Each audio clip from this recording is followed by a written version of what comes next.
देवाय ओम वासुदेवाय नारायणं नमस्कृत्यं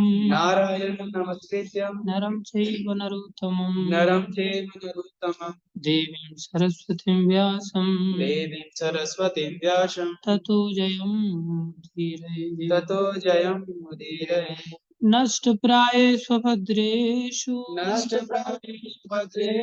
नित्यं भागवत सेवया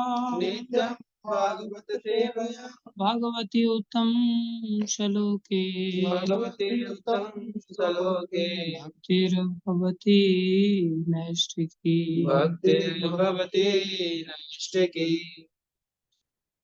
श्रीमद् भागवतम स्कंदो अध्याय 5 श्लोक संख्या 31 तेजसा तु विकुर्वाणा इंद्रियाणि दशा भवन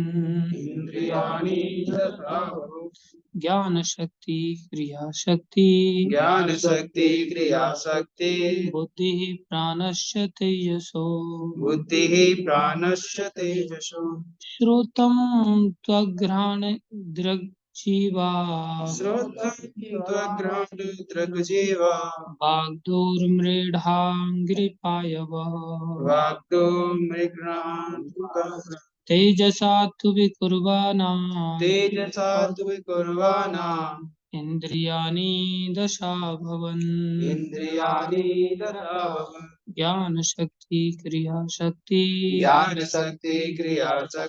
बुद्धि प्राणश्च तेजसो श्रोत्रं त्वघ्राण दृग्जीवा वाग्दोर्मृढाङ्घ्रिपायवः तेजसा तु विकुर्वाणा इंद्रियाणि दशा भवन ज्ञान शक्ति क्रिया शक्ति बुद्धि प्राणश्च तेजसो श्रोत्रं त्वघ्राण जीवादौ वाग्दोर्मृढाङ्घ्रिपायवः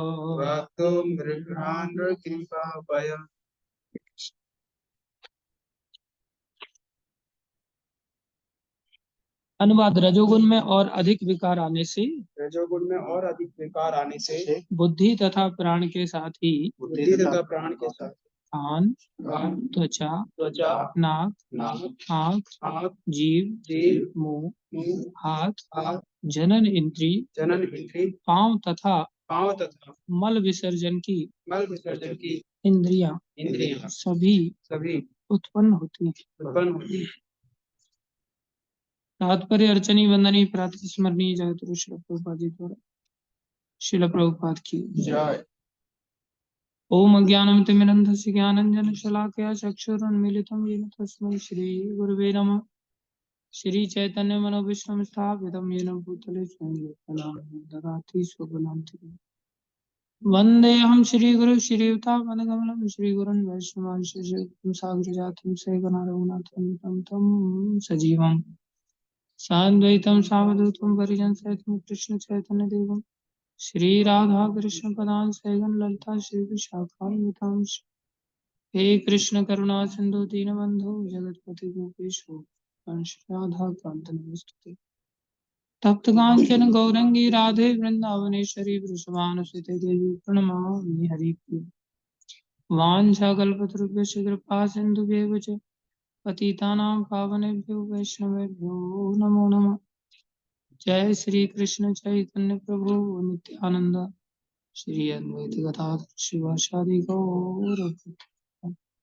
हरे कृष्णा कृष्णा कृष्णा हरे हरे हरे राम राम राम हरे हरे।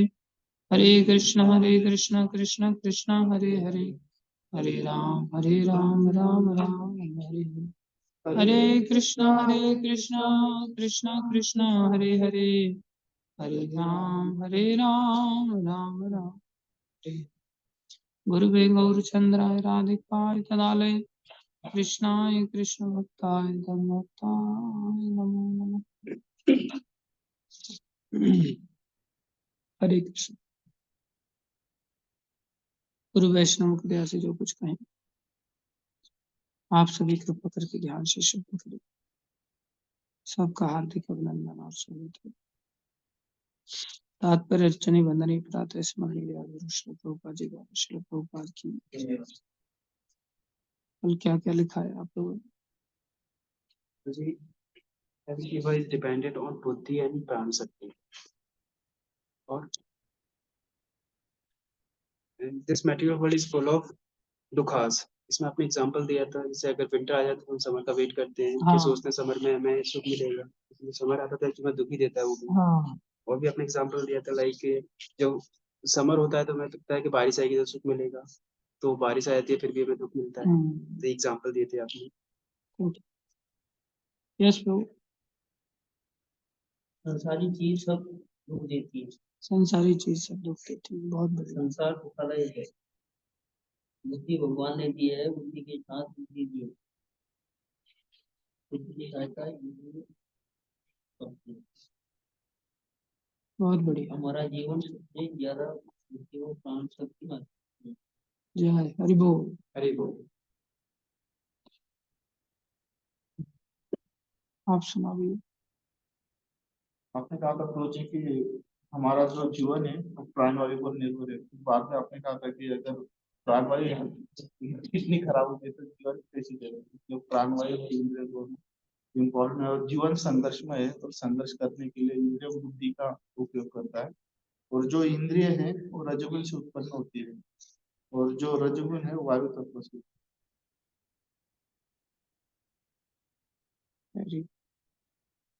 उन्हें लिखा है कुछ? डायरी पेन नहीं है तेरे पास? ज्ञान इंद्रियां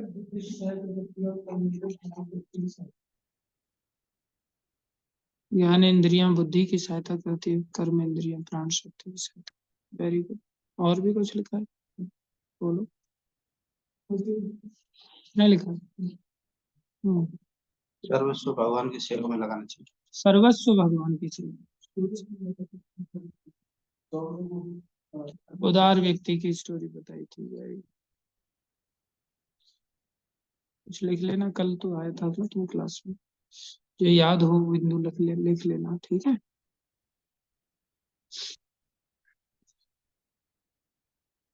वैष्णव सेवा प्रभु कुछ लिखा है क्या?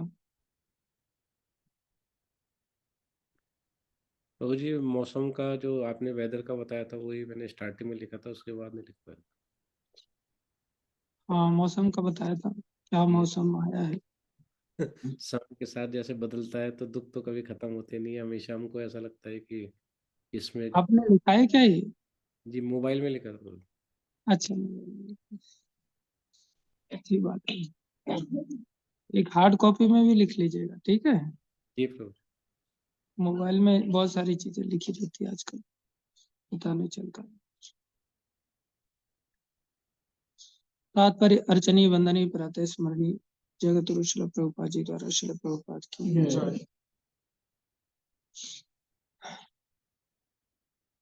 प्रभुपाद जी लिख रहे हैं, अतएव कुल मिलाकर यह जीवन संघर्ष रजोगुण का कार्यान्वयन है। जो कुछ भी संघर्ष है वो रजोगुण के कारण।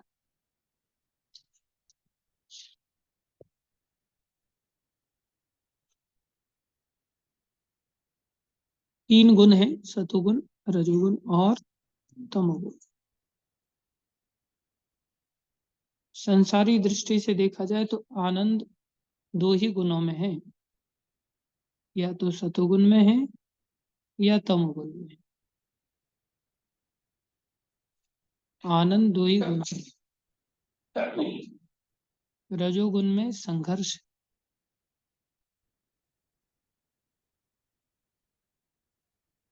संसारी दृष्टि से ज्ञान जब व्यक्ति को हो जाता है तो वो सतोगुणी आनंद उठाता है। सतोगुणी आनंद उठाता है मतलब उसको पता है कि भाई घी पीना चाहिए, दूध पीना चाहिए, दही पीना चाहिए, ये सब शरीर के लिए लाभकारी होते हैं।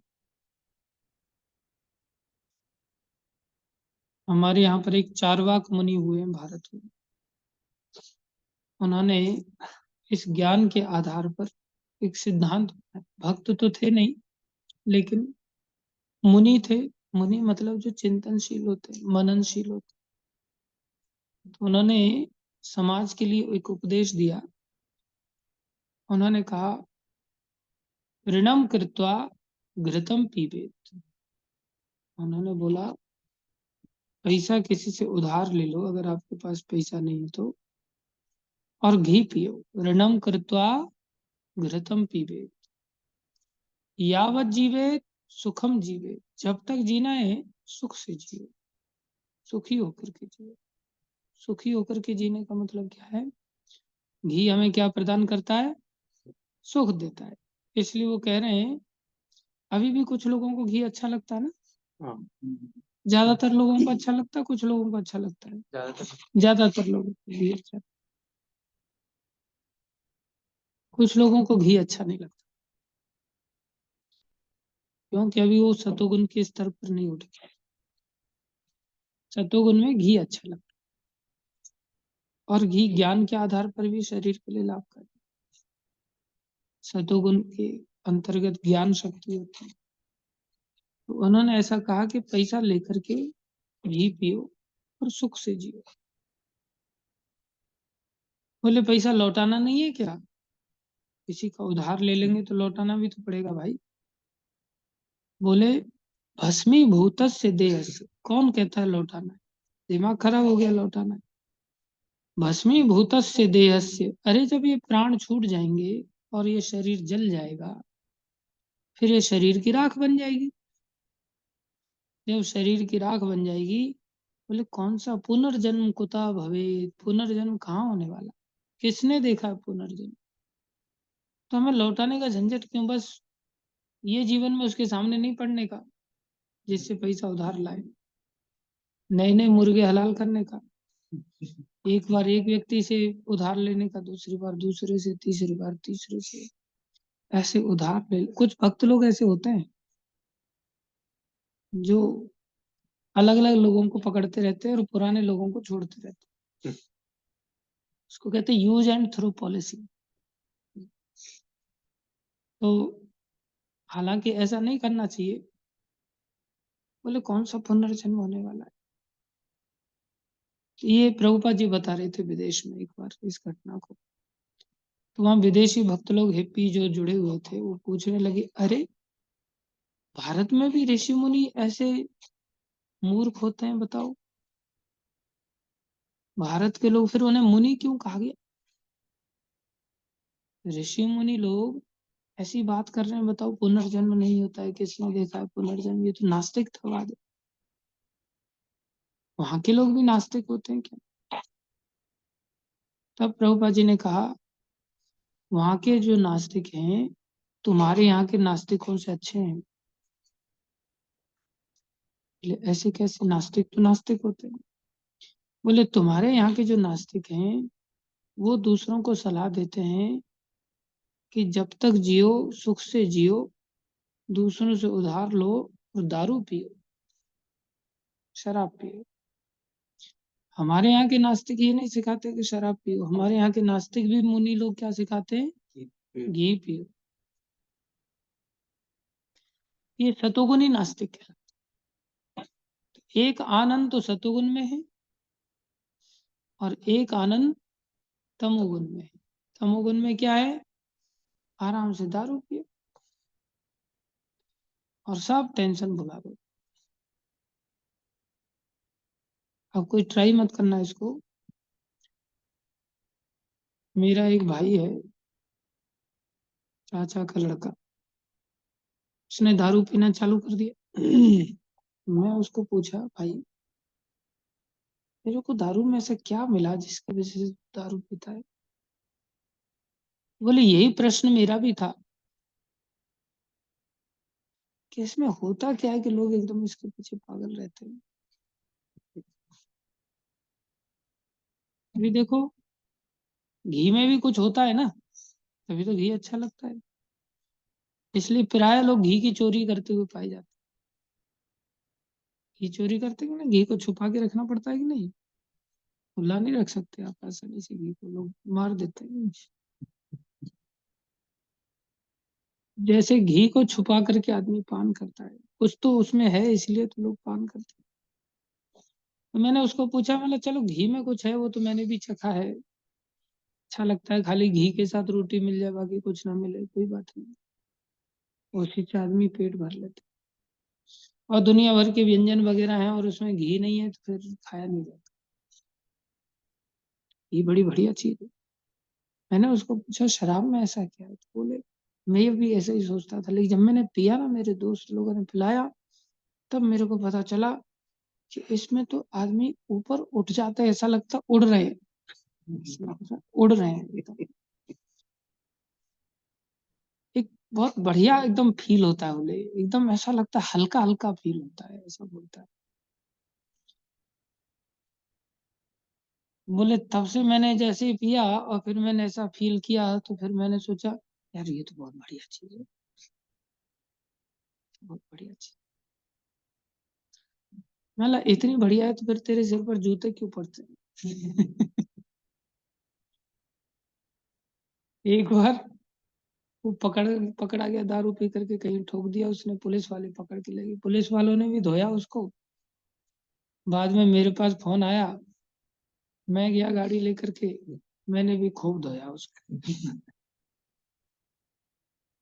लेकिन फिर भी एक ऐसा आनंद है कि कितना भी धो लो उस पर असर नहीं होता।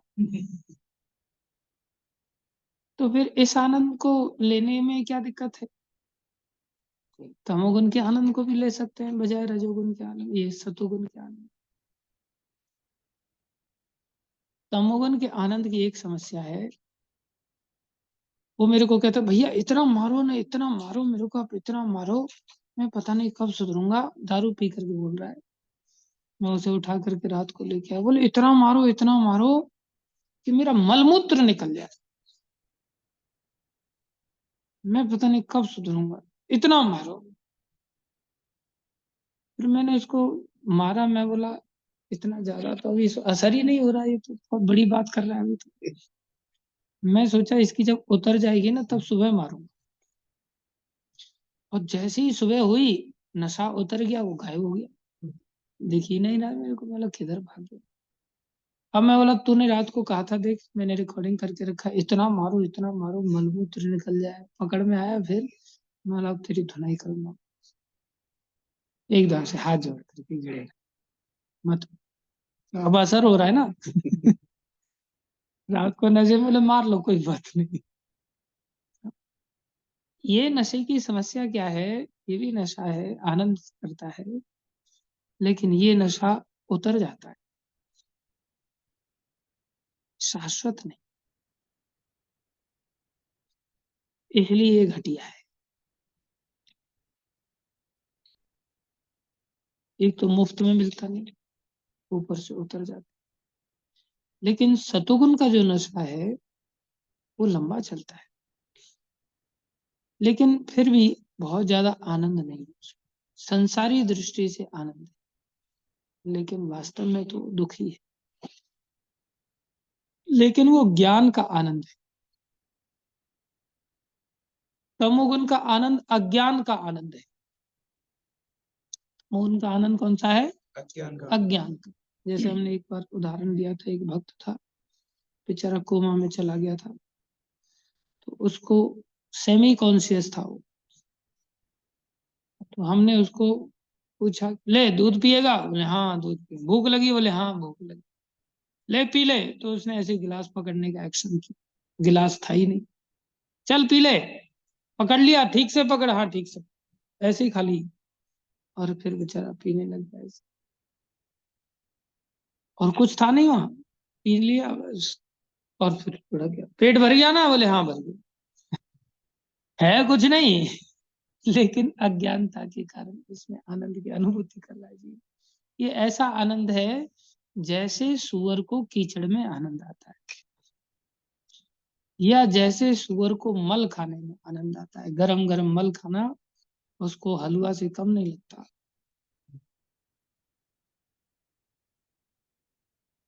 मल में भी कई बार थोड़ी गांठें आ जाती है ना, तो उसको वो सब फ्राई काजू बादाम जैसा फीलिंग देते हैं कि इसमें शादी का फीलिंग देते हैं। ये तमोगुण का आनंद है।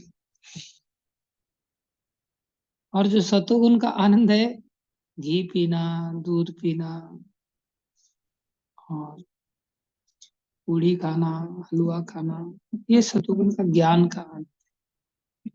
शाश्वत तो ये भी नहीं है, लेकिन तमोगुण से श्रेष्ठ है, जिसमें संसारी ज्ञान है, संसारी स्तर से ज्ञान को परिभाषित किया गया। वास्तविक ज्ञान तो गुणातीत अवस्था का है, जिसे भक्ति का आनंद, भक्ति का आनंद शाश्वत आनंद है। लेकिन जो रजोगुणी लोग होते हैं, जिनको न ज्ञान है न अज्ञान है, जो बीच में लटकने वाले लोग होते हैं, उनका संघर्ष बहुत बड़ा होता है। लेकिन ये संघर्ष काम का, ये संघर्ष इतना अच्छा होता है कि इसमें ही जिज्ञासा का उदय होता है, इसमें ही अधिक जिज्ञासा की संभावना होती है। आप प्राय देखेंगे संसार में जो लोग संसारी रूप से सेटल्ड हैं, जो बहुत अधिक अमीर हैं, जिनके पास घी दूध दही आदि की किसी चीज की कमी नहीं है, मकान दुकान गाड़ी घोड़ा सब चीजें से वो पूरी तरह से तृप्त हैं, तो वो एक अच्छे समाज में व्यक्ति माने जाते हैं और वो आनंद में डूबे रहते हैं, अपने भोगों के आनंद में डूबे। वो लोग भक्ति मार्ग में आसानी से आ पाते हैं क्या? एक तो वो लोग भक्ति को समझने के लिए कभी जिज्ञासा नहीं करते, कभी बैठ के कथा नहीं सुनते, और एक जो दारू पी करके इधर उधर रोड पे पड़े रहते हैं, क्या वो लोग भक्ति मार्ग में आसानी से आ पाते हैं? वो भी नहीं आ पाते। जो अत्यधिक लोअर क्लास के लोग हैं वो भी भक्ति में नहीं आ पाते, जो अत्यधिक हायर क्लास के लोग हैं वो भी भक्ति में नहीं। इसलिए देवता लोग भी भक्ति में आने के लिए तरसते हैं, क्योंकि देवलोक में इतने भोग हैं, इतने भोग हैं, ऐसी सुंदर सुंदर स्त्रियां हैं, अप्सराएं वहां। और वहां दूसरा समस्या, बोले वहां भोग करने पर संतान भी नहीं होती। आपको ऐसा भी झंझट नहीं कि आपको बच्चे पालने पड़े। यहाँ तो एबॉर्शन कराना पड़ता है संसार में, जो कि बहुत बड़ा पाप है। इसलिए वहां इतने भोगों की छूट है, और वहां कोई अपराध भी, व्यक्ति को दोष भी नहीं लग रहा है, क्योंकि वहां से भोग भूमि है। तो व्यक्ति उन भोगों में ऐसा फंस जाता है कि उसके पास संभावना नहीं होती भक्ति की। लेकिन जो रजोगुनी लोग हैं, उनके जीवन में संघर्ष, ऐसा आनंद वो अज्ञान वाला भी नहीं भोग पाते, ज्ञान वाला भी नहीं भोग पाते, लेकिन बीच में रहने के कारण उनका जीवन संघर्ष में अधिक पाया जाता है। ऐसे संघर्ष के कारण उनके अंदर जिज्ञासा का उदय होता है और वो भगवान की शरण में जाते। ये भगवान की बहुत बड़ी कृपा है। इसलिए प्रभुपाद जी यहाँ लिख रहे हैं, अतएव कुल मिलाकर यह जीवन संघर्ष रजोगुण का कार्यान्वयन होता है। अतः बुद्धि तथा प्राण समेत सारी इंद्रियां प्रकृति के द्वितीय गुण, ये इंद्रियों की उत्पत्ति रजोगुण से होती, मन की उत्पत्ति सतोगुण से, इंद्रियों की उत्पत्ति रजोगुण से, और पदार्थ की उत्पत्ति तमोगुण से होती। जितने भी संसार में मटेरियल देखते हैं, सब तमोगुण से पैदा होते हैं। इंद्रियां कहाँ से पैदा होती हैं? रजोगुण से। और मन कहाँ से पैदा होता है? सतोगुण से। हमें क्या करना चाहिए? मन को और शुद्ध करना चाहिए, बजाय नीचे गिरने से। मन को अगर भगवान के चरणों में लगा दिया, तो मन क्या करता है? इन इंद्रियों को भी भगवान के चरणों में लगा देता है। और इंद्रियां क्या करती हैं? सारे पदार्थों को भगवान के चरणों में लगा, तो सारे पदार्थ भी क्या बन जाते हैं? बोले सब कृष्ण बन जाते हैं। एक बार एक भक्त हारमोनियम को सरका रहा था विदेश में, तो हारमोनियम को पैर से सरका रहा था। तो बोले, पैर मत लगाओ, ये कृष्ण है। ये क्या है? कृष्ण। कैसे वो हारमोनियम कृष्ण बन गया? भगवान की सेवा में लग जाने से। वही हारमोनियम फिल्मी दुनिया वाले अगर बजाएंगे तो फिर वो कृष्ण की तरह व्यवहार नहीं करेगा, कृष्ण से मिलाने में सहायक नहीं बनेगा। वही हारमोनियम कृष्ण से मिलाने में इतना सहायक बन जाता है कि वो कृष्ण की तरह बने, पूजनीय हो जाता है, पैर मतलब। फिर वो भक्त कहने लगा फिर तो सब कुछ कृष्ण, बोले हाँ सब कुछ कृष्ण, किसी भी चीज को पैर नहीं लगाना चाहिए। प्रभुपाद जी ने शिक्षा। तो बड़ी सहज सी बात है कि हम अपने मन को, जो सतोगुण से पैदा हुआ है, होता क्या है, उस मन को हम और नीचे रजोगुण में गिरा देते हैं, इंद्रियों के साथ मिला देते हैं। इंद्रियां 10 हैं, एक मन और मिल जाए तो कितनी ताकत बढ़ जाती है, फिर ये 11 हो जाते हैं। और मन के ऊपर बुद्धि है, वो अकेली पड़ जाती है। फिर बुद्धि खिंच जाती है किसके द्वारा? इन 11 चीजों के द्वारा। जो इंद्रियों के साथ क्या मिल गया? मन मिल गया। समझ में आया? अब जैसे ही मन को अगर आप इंद्रियों से अलग कर लें, मन को क्या कर लें? इंद्रियों से अलग कर लें, उसी समय मन बुद्धि के साथ मिल जाए। और बुद्धि के साथ मिलने की देर है, फिर इंद्रियों को आप नचाएंगे, अन्यथा इंद्रियां हमें नचाती। बड़ी सरल सी बात है, मन को ना गिरने दिया जाए। लेकिन हुआ क्या, हमने अनेक जन्मों में इस मन को ही नीचे गिराते चले गए, गिराते चले गए, गिराते चले गए, गिराते चले गए। फिर गिरते गिरते गिरते गिरते कहाँ तक पहुंच गए? बोले जानवर बने, वृक्ष बने, और फिर नीचे ईंट पत्थर भी बन जाते कई बार। पत्थरों में भी कई बार जान हो जाती, कुछ कुछ विशेष पत्थर में। जैसे अहिल्या क्या बन गई थी? पत्थर बन गई थी। किसके कर्म के कारण? अपने गलती के कारण, अपने काम कर्म के कारण। व्यक्ति अपने कर्मों के कारण नीचे गिरता चला जाता है और पत्थर तक बनना पड़ता है। फिर भगवान कृपा करते हैं, वहां से नरक आदि में से निकाल करके लेकर के आते हैं और फिर से मनुष्य शरीर देते हैं। और ये मनुष्य शरीर देकर के व्यक्ति को फिर से अवसर देते हैं। जैसे भरत महाराज अपनी एक गलती के कारण क्या बन गए? क्या बन गए थे? हिरण बन गए थे। लेकिन साथ में उनकी भक्ति थी। एक गलती के कारण हिरण बनना पड़ा, कर्म पीछा नहीं छोड़ते। भगवान ने क्या किया? फिर से कृपा की और फिर से क्या अवसर दिया? किसका शरीर दिया? मनुष्य का शरीर दिया।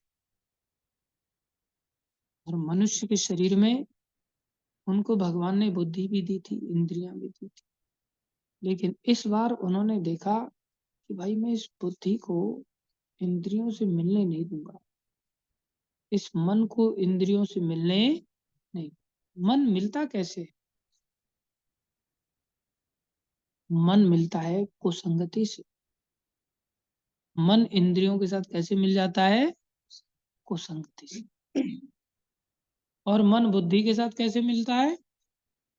सत्संग से। मन बुद्धि के साथ कैसे मिलता है? सत्संग। अगर हम कुसंग करेंगे संसारी लोगों का, और आजकल तो लोगों का भी कुसंग करने की जरूरत नहीं, केवल गंदे मोबाइल का कुसंग कर लो बस।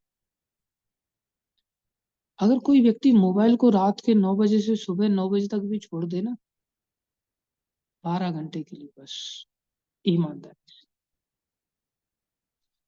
उसके जीवन की बहुत सारी बीमारियां शारीरिक रूप से भी ठीक हो। ये बीमारियों का संसारी दृष्टि में घर है। ये इतना खतरनाक कुसंग देता है। रात को भी अगर छोड़ दे तो भी बहुत बड़ी कृपा है। है, लेकिन बहुत सारे लोगों को रात को यूज करने को मिलता है ना, इसलिए रात को इसका दुरुपयोग करते लोग। और कुसंग ऐसा लगता है कि मैं तो किसी के साथ घूमता फिरता ही नहीं, मैं तो किसी की कुसंगति करता ही नहीं। अरे तुम सारे संसार के साथ घूम रहे हो, सारा संसार तुम्हारी उंगलियों में आ गया, और फिर खोपड़ी में घुस जाता है, फिर जीव का पता। समय से व्यक्ति सो जाए इस झंझट को छोड़ करके, और समय से जाग जाए ना। अगर कोई करना चाहता है तो उसको ज्यादा नहीं तो 8 दिन करके देखे, मात्र 8 दिन करके देखो, इस कुसंग से बच के देखो, फिर देखो कितना बढ़िया आनंद पाएगा, कैसी शरीर में शक्ति का संचार। ये इंद्रियां तो व्यक्ति को मारने पर तुली, ये इंद्रियां जीव को नष्ट कर देती। इसलिए भक्तिविनोद ठाकुर ने कहा, जड़ इंद्रिया ताहे काल। ये जो जड़ इंद्रियां हैं ये काल है साक्षात, ये तो मृत्यु देने वाली है। कब? जब ये इंद्रियां संयमित नहीं है, जब ये इंद्रियां संयमित कैसे है? मन ही तो स्वामी है, और मन इनके साथ मिल गया तो संयम कौन करेगा? संयम तो मन से होता है, और मन का संयम बुद्धि से होता है, इसलिए बुद्धि से मिलाना चाहिए। और बुद्धि दी है भगवान ने वास्तव में, बोले इंद्र सृष्टम, ये इंद्रियां भगवान के द्वारा बनाई गई। भगवान जो कि इन इंद्रियों का सृजन करते, ये किस लिए होनी चाहिए? बोले इंद्र जुष्टम, भगवान के लिए दी, भगवान में लगाओ, इनको युक्त करो। जब हम भगवान में जैसे ही लगा देंगे ना, बस फिर ये शत्रुघ्न से सब ऊपर उठ जाएंगे, सब दिव्य हो जाएंगे। फिर मोबाइल भी हम कृष्ण बना सकते हैं, मोबाइल भी दिव्य हो सकता है, लेकिन वो स्तर आता है जब हम गुरुजनों के निर्देशन में काम। हम खुद से कृष्ण बनाने चलेंगे तो फिर नहीं बन पाएगा, कुछ भी दिव्य नहीं बन पाएगा। पैसा भी दिव्य बन सकता है, गाड़ी भी दिव्य बन सकती है, मोबाइल भी दिव्य बन सकता है, स्त्री भी दिव्य बन सकती है, पुत्र भी दिव्य बन सकता है, सब कुछ दिव्य, मतलब कृष्ण ही को तो दिव्य कहा जाता है। गीता में भगवान ने कहा, जन्म कर्म चमे दिव्यम, मेरे ही जन्म और कर्म कैसे हैं? दिव्य हैं, किसी और के नहीं। ट्रांसडेंटल कहते, ये सब कुछ दिव्य बन सकता है, और सब फिर हमें भक्ति का आनंद दे सकता है, गुणातीत आनंद मिल सकता है। ये गुणातीत आनंद कैसा होता है, इसको ऋषभदेव भगवान ने बताया। ये आनंद होता है कैसा, बताओ?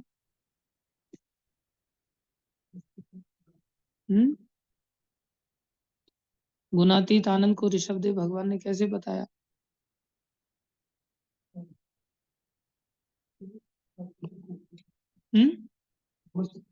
हाँ, ब्रह्म सौख्य।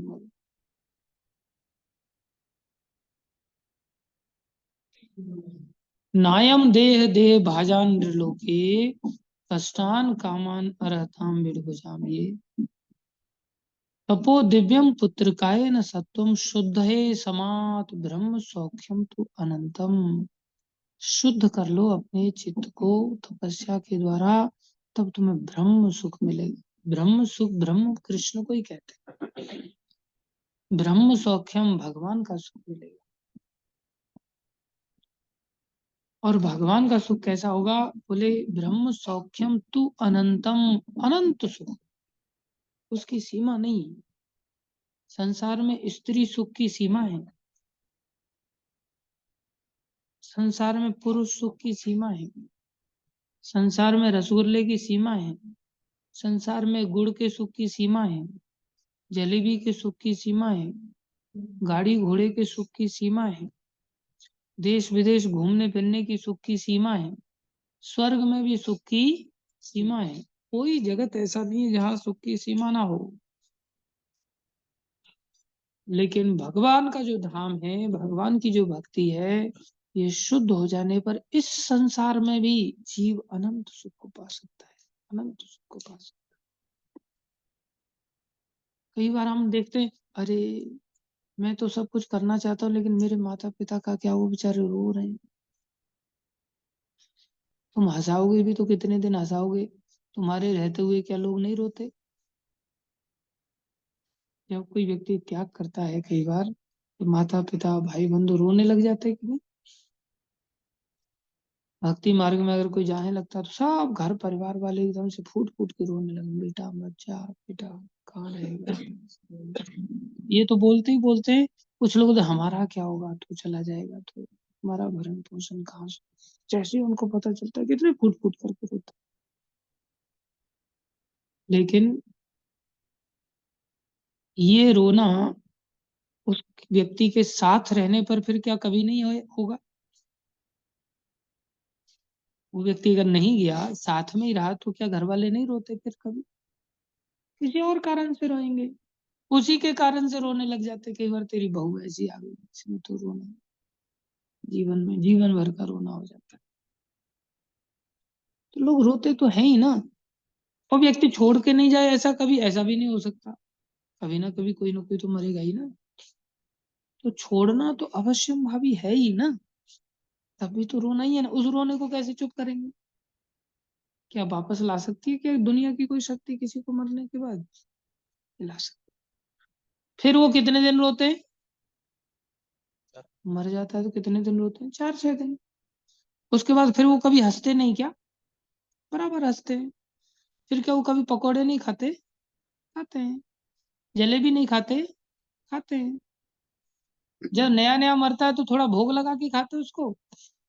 उसके फोटो फोटो को दिखा देते, अरे तू चला गया, अब हमें अकेले खानी पड़ रही, ले तू भी खा ले।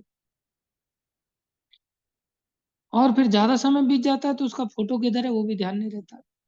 भोग लगाना तो दूर की बात। सबका ऐसा अनुभव होगा, कोई नहीं पूछता। ये संसार की यही वास्तविकता है। हमें इस वास्तविकता को समझना चाहिए। इसलिए रोने पर नहीं पिघलना चाहिए। हमें उनकी भी चिंता क्या नहीं करनी चाहिए? बोले सबकी चिंता करता है भगवान। जब हम ऐसे भक्त बन जाते हैं ना, और उनकी आसक्ति हमारे अंदर होती है, भाई हमारी आसक्ति हो, हम संसार से निकल गए तो आसक्ति तो फिर भी उनकी है ही ना। लेकिन भगवान कितने दयालु हैं। हम अगर ऐसी अच्छी भक्ति करते हैं, रोने की परवाह ना करके, अरे फोन आ गया साहब घर से, मैं क्या करूं, फोन आ गया साहब, फोन आ गया। फोन आ गया तो क्या किया जाए फिर? समाधान फोन के अनुसार दौड़ने का नहीं है, समाधान तो गुरु के अनुसार ही दौड़ने का। गुरु जी के पास जाकर के अगर आपको फोन के आने से दिक्कत हो रही तो गुरु जी कहेंगे फोन छोड़ दो, फोन को स्विच ऑफ कर लो, फोन को नेटवर्क में रखो ही मत, फ्लाइट मोड में लगा दो, झंझट ही खत्म। लेकिन फोन आ गया, आसक्ति में फंस जाते। इसलिए ऐसे लोगों का फिर क्या होगा अगर हम इन्हें छोड़ देंगे? बोले इनका भी बहुत बड़ा भला हो जाएगा। ऐसे भला होगा, उनकी आसक्ति हमारे अंदर है और हमारी आसक्ति किसी के अंदर नहीं है, हमारी आसक्ति भगवान के अंदर है। तो उनको हमारी भक्ति फुकट में मिल जाएगी। वो नहीं भी करेंगे तो भी उनको हमारी भक्ति प्राप्त हो। इसका अर्थ ये नहीं है कि हम फिर खाली हो जाएंगे। हमारे पास भी हमारी भक्ति बनी रहेगी और हमने जितनी भक्ति की है उतनी भक्ति का फल उनको भी मिल जाए। तो भगवान की कृपा है कि नहीं? कितनी बड़ी कृपा है। उनको आसक्ति का लाभ मिल जाएगा। लेकिन अगर हमने पलट के आसक्ति कर ली उनमें, और हम यहाँ माला घुमा रहे हैं और हमने आसक्ति कर ली और वो वहां बीड़ी पी रहे हैं, तो उनको माला का लाभ तो मिलेगा, लेकिन हमें भी बीड़ी का लाभ मिलेगा। ये आसक्ति इतनी खतरनाक। हम बेशक यहाँ माला घुमा रहे हैं, लेकिन वो वहां बीड़ी पी रहे हैं, तो उनकी बीड़ी का भी फल हमें भोगना पड़ेगा। वो अगर वहां मदिरा पान कर रहे हैं तो उस मदिरा का फल हमें भी भोगना पड़ेगा। आसक्ति के तार में कर्मों का प्रवाह हो जाता है। इसका मतलब ये नहीं कि उनका मदिरा का जो फल है उनको नहीं मिलेगा, उनको भी मिलेगा, बोनस में उनको भी मिलेगा। आसक्ति के तार में कर्मों का प्रवाह हो जाता है, ये बहुत खतरा पैदा करता है। इसलिए किसी भी व्यक्ति को क्या करने की चेष्टा करनी चाहिए? बोले हर व्यक्ति को भक्त बन करके ऐसा भक्त बने कि हमारा किसी में आसक्ति ना हो, और इतने अच्छे भक्त बन जाए, इतने अच्छा लोगों के साथ व्यवहार करें, इतना लोगों को प्रेम करें कि सबकी आसक्ति हमारे अंदर हो जाए, हमारी आसक्ति किसी में ना हो। हमारी आसक्ति किसी में ना हो, लेकिन सब जीवों के साथ दया, ये बड़ा चैलेंज होता है कई बार। अभी जैसे हिरण के ऊपर दया करने के लिए गए तो आसक्त तो हो ही गए ना, लेकिन फिर भी भगवान को वो भक्त सबसे ज्यादा प्यारा होता है जो इतना चतुर हो जाता है कि सारी दुनिया को चिंता करते हुए सारी दुनिया का ख्याल रखता है, लेकिन आसक्त कहीं नहीं। आसक्त कहीं नहीं। प्रभुपाद जी ऐसे ही संत थे, सारी दुनिया की चिंता करते हुए उन्होंने सारी दुनिया का भला किया, सारी दुनिया को अपनी ओर खींच लिया, दूसरे धर्मों के लोगों को भी अपनी ओर खींच लिया। कैसा प्यार! क्रिश्चियन क्या, हिंदू क्या, मुसलमान क्या, सिख क्या, सब प्रभुपाद जी की ओर खींचे चले। लेकिन प्रभुपाद जी किसी भी जगह पर ऐसे आसक्त नहीं हो, मैं तुम्हें कैसे छोड़ सकता हूँ, ऐसा कभी नहीं प्रभुपाद जी ने कहा। प्रभुपाद जी सर्वस्व त्याग करके किसकी ओर आसक्त थे? कृष्ण से आसक्त, अपने गुरुदेव से आसक्त। इसलिए ऐसी आसक्ति ये कैसे आती है? सत्संग से। इसलिए भक्तों का सानिध्य करना ही जीवन का लक्ष्य। ऐसे अच्छे भक्तों के साथ हम उठे बैठे रहें, कथा सुने, फिर ये काम से। रूपा जी लिख रहे हैं, अतः बुद्धि तथा प्राण समेत सारी इंद्रियां प्रकृति के द्वितीय गुण रजोगुण के विविध उत्पाद और उपोत्पाद है, किंतु यह रजोगुण वायु तत्व से उत्पन्न होता है, जैसा कि पहले कहा जा चुका। वायु चलायमान होती है, इसलिए जो रजोगुणी व्यक्ति होता है ना, वो बहुत चलायमान होता है। तमोगुणी व्यक्ति वो अज्ञानता के कारण आलसी होता है। सतोगुणी व्यक्ति ज्ञान के कारण बहुत ज्यादा भाग दौड़ नहीं करता, उसको पता है ये सब फालतू का पैसा, श्रम एवं ही केवलम। सतोगुणी व्यक्ति ऐसा फालतू का श्रम। और जो भक्त होता है वो इन तीनों गुणों से ऊपर उठ करके भगवान की सेवा करता। सरल सी बातें हैं ये प्रभुपाद जी ने। हमने भक्तों की संगति कर, बड़े सौभाग्य से भक्तों का सानिध्य मिलता है, इसको अपने जीवन का अंग बनाना भक्ति। धन्यवाद सभी भाई। हरे कृष्ण। कोई प्रश्न है किसी का तो एक प्रश्न दे सकते हैं। आज एकादशी का पारायण कितने बजे? 6:30। हाँ पूछिए वंदना माता जी। हरे कृष्ण प्रभु जी। प्रभु जी घी से लेकर ना हम लोग ऐसे घी डालते हैं, कहीं कहीं कोशिश करते हैं कम लेने की, क्योंकि मतलब एक ना हमने कहीं पढ़ा था, उसमें लिखा था कहते कबीरा रोटी तेरी काट दी, लावन तेरी भुख, जिना खादिया चोपड़ियां कने सहन के दुख। अब मुझे इसका मतलब नहीं समझ आया प्रभु जी। इसका मतलब क्या है श्लोक का? मतलब कि ज्यादा चुपड़ी चपड़ी नहीं खानी चाहिए, थोड़ा मतलब सादा सादा हाँ भोजन खाना चाहिए। वो बिल्कुल ठीक कह रहे हैं आप। तो सतोगुनी जीवन में ज्यादा चुपड़ी चुपड़ी लोग खाते हैं, और जो भक्ति का जीवन होता है उसमें सादा सिंपल होता है। इसका अर्थ ये नहीं भगवान घी देंगे तो फिर खा लेंगे, घी नहीं देंगे तो ऐसा नहीं कि घी के बिना नहीं जिएंगे, चलो घी कमा के लाते हैं। भक्त ऐसा नहीं करता। या किसी के घर में जाकर के भक्त मधुकरी मांगते हैं और वो मैया इसमें घी डाल रोटी में तब खाऊंगा, वो साधु नहीं है। मैया एक काम करो मेरे लिए, आप मक्की की रोटी सरसों का साग बनाओ, आदेश नहीं देता। अरे जो रूखी सूखी टुकड़ा मिल जाए उसी को खा लेता है। ये भक्त की पहचान होती है। अन्यथा बहुत सारे ऐसे साधु हैं जो लोगों से मांगते हैं और पैसा मांगते हैं, रोटी मांगते हैं, उद्देश्य घी खाना होता है, बढ़िया बढ़िया खाना होता है, बढ़िया भगवान के लिए करना होता है, बढ़िया गुरु जी के लिए करना होता है, बढ़िया भक्तों के लिए करना होता है, स्वयं के लिए नहीं। स्वयं के लिए बढ़िया बढ़िया अगर व्यक्ति स्वयं ही करने लग जाए तो फिर तो घी के पीछे चला गया, वो फिसल गया। इसलिए घी खाना अच्छी बात है। सतुगुनी लोगों को, भक्तों को भी घी खाना चाहिए जो भगवान दे रहे हैं। नहीं दे रहे हैं भगवान तो कोई बात नहीं। पांडवों को राजपाट दे दिया तो उन्होंने राजपाट ले लिया, पांडवों को वन में जाने के लिए बोल दिया तो वो वन में चले गए। जाई विद राखे राम आई विद रघुवर। ठीक है, हरे कृष्ण। धन्यवाद सभी का, सब लोग जॉब कर सकते हैं। आपने कहा हमारे यहाँ से किसी को